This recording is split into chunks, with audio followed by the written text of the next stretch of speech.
The anesthesia. It's the one with the green cap. Jessica scrambled over, her face pale, her eyes wide and frantic. She fumbled with unzipping the case, and I wanted to do it for her because we didn't have time for her to be all shaky.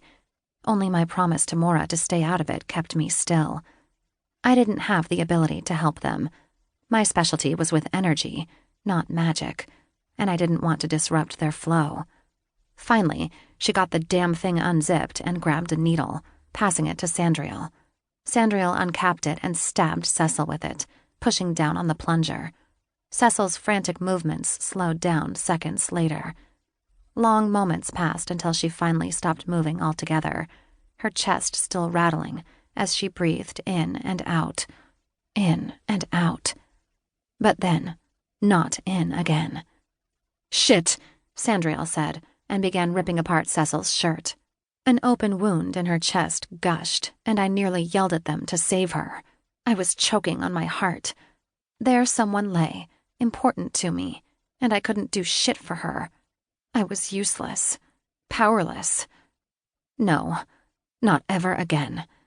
I glanced around the room, wishing an answer would just come to me on how to save her, to make her well and lively again, not this broken person who laid before me. "Nyssa," Mora snapped, her eyes on me as she held a cloth over another bleeding wound. "I need you to leave." "What?" "You're worked up right now and it's interfering. I need you out now." "But get out," she yelled, her eyes lighting with magic, her dark brown eyes no longer chocolate warm. They were a swarm of bees instead. "We can't save her if you are here making it difficult. Your energy is disrupting our magic." I took in gulping breaths, my eyes going back to Cecil as she struggled so hard to breathe, to live. "Nyssa!" The pain Mora pushed into my name caught my attention, and I looked back up at her. "Please." Her eyes were as desperate as the word please. I nodded, my eyes going back and forth between Mora and Cecil. "Okay." I nodded again and woodenly made my way out of the room.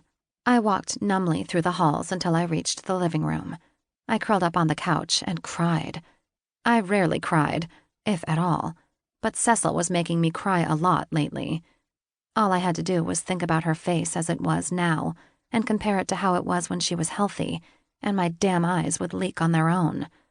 This was why I didn't like to form connections, to create relationships. She had the power to destroy me, and that was exactly what was happening.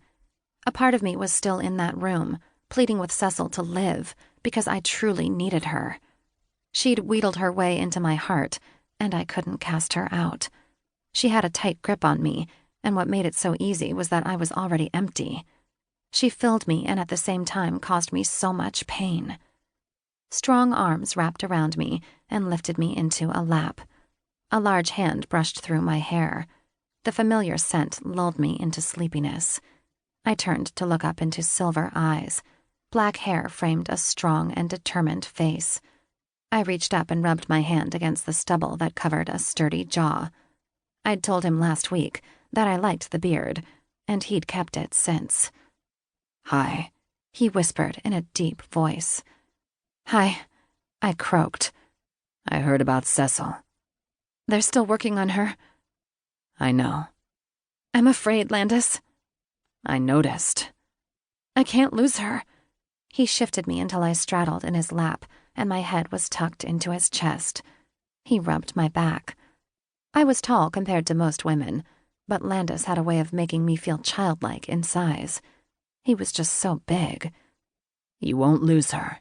Cecil is strong." "I know she's strong." "Then trust her." "It's hard to. I couldn't do anything but watch. I'm useless. I haven't felt useless in so long." He continued to rub my back as I worked at preventing myself from continuing to cry like a blubbering baby. I felt like such a baby. "Can I bring you home?" I shook my head. "I want to stay here." "She's in good hands. Sandriel is an amazing healer, and I brought my own healer. He's in there helping right now. With those two brilliant minds working together, they will keep her alive." "I want to stay." "Nyssa, please let me take you home. You can get some sleep and rest, and when you wake up, you can come back."